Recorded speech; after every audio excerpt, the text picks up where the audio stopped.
My name is Bianca Jeanty, and I'm a marketer, strategist, and entrepreneur. And through creative storytelling, I help full-timers, freelancers, and even small business owners storytell their professional equity with style and integrity. Bad networking is essentially a whole bunch of tactics without a strategy. It might be going to a whole bunch of conferences, going to a whole bunch of networking mixers, connecting with so many people, and actually not building some level of ROI to the connections that you've made because you didn't have a goal in mind. You just wanted to meet people. Think about your own personal value, your expertise, your experience, your skill set, your relationships, your reputation. Where is most of your leverage? Where is it that you can actually offer something to somebody that can be helpful? You want to be able to find the person that may be potentially lacking in an area that you're not that strong in, but maybe they need some help on where you can extend value. And now it's a match made in heaven. One of the ways that I would approach this as a Black business owner myself is to think about what it is that I'm looking for. I'm a big proponent of inner work and doing your own self-audit and just being self-aware first before you start to reach out over into the eco-webs of, anything. So first, what is it that you actually need? What is it that you feel like you're lacking? Being able to work backwards and say, okay, I know how to do this, or I need to improve this skill set. I would love to have someone that has been there that I can talk to that would be able to help me do that. 2, audit your network. Who is it that you know already? Are there people that you've reached out to and you just did not follow back up? Maybe I can circle back on some of these relationships and really start to match it back like a puzzle piece. Or now that I know that, hey, maybe I've over-indexed in this one area of my business, I have a whole bunch of marketing folks, but I need to actually have more support over in operations. I would love to talk to a COO or something of that sort. You want to network across, not just up and down. Think about all the networks that we are actually a part of. Sometimes I think we forget. We have our alma mater, we have our friends, we have our family. Maybe there are fraternities, sororities, business organizations, professional networking groups, digital communities, your neighbor, everybody. There are just a lot of people that we know. Sometimes you'll find your unofficial mentors on video platforms that you're able to watch. Maybe that's on social networking platforms. You're following their pages. I've seen the best practices of getting integrated into network is where you can find conversations going and insert yourself over into the conversation. You're not asking anyone for anything. You're extending value. Maybe you're following along with a hashtag and there's a conversation going along.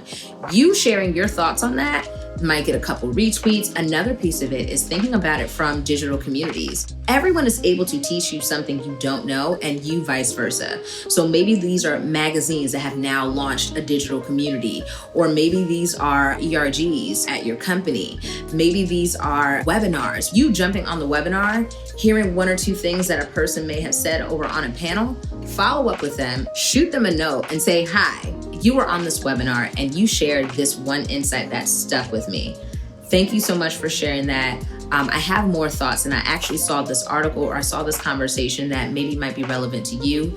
Either way, if you're open to a 15-minute virtual coffee, I would love to do that. Here 3 times. All the best. Make sure you introduce yourself, all the things, but that follow-up, the magic, if there's one thing I could tell you, is the magic is in the follow-up. Find those professional platforms that are very specific about networking. They're more than likely going to open your emails now more than ever, particularly because companies are now transitioning over into digital transformation. They're embracing it, right? The email rate is likely way higher right now because of the fact that we're home. So I would say even before you even do that outreach, believe that someone will answer you. Great mentor really is someone that is going to hold you accountable, knowing that there's a level of insight that they have to the side that you want to get to. Your sponsor, they're there primarily to propel your business or your career forward. They think about you when you're in the room and they advocate for you. So think of it this way. Mentors are to mentees, sponsors are to proteges. Great mentees ask great questions. And they also follow through on their word, and they also follow through in keeping up with updates. So something to consider. Let's say you connect with somebody that you super duper admire. The first approach is, tell me about yourself and tell me about your experience. Or it is, I've done some level of research and I've been following you for some time. I had such an interest as to how you got from point A to point B, and I would love to hear more about what was your thought process behind that. That's impressive. People appreciate when you've done some level of homework ahead of time. You are helping them think about themselves in a very different way that they don't typically have to answer. As a small business owner, particularly in the Black community, I have noticed that there is a reluctancy to bring people in. It's like a feeling of trust that it's like I'm gonna do this on my own. And even just being self-made, I'm gonna put that in air quotes because people that are self-made get help, right? And you're not inclined to know everything. What you are inclined to know how to do is how to pull in people that know something better than you to propel your vision forward. What is it that you know? What is it that you don't know? How can you find ways to outsource and find people as freelancers, employees, partnerships, and really make a match made in heaven without having to do all the legwork that you just don't have the capacity to do? One of my late mentors taught me this, and I'll never forget it. He said, in order for you to be interesting, be interested. At this point in time, everyone's emotions are relatively high, so what a better time to just ask someone, hey, I know that we're on this call to talk about business plans, but like before we jump in here, I like to just start the conversation off and just check in like, how's your spirit doing today?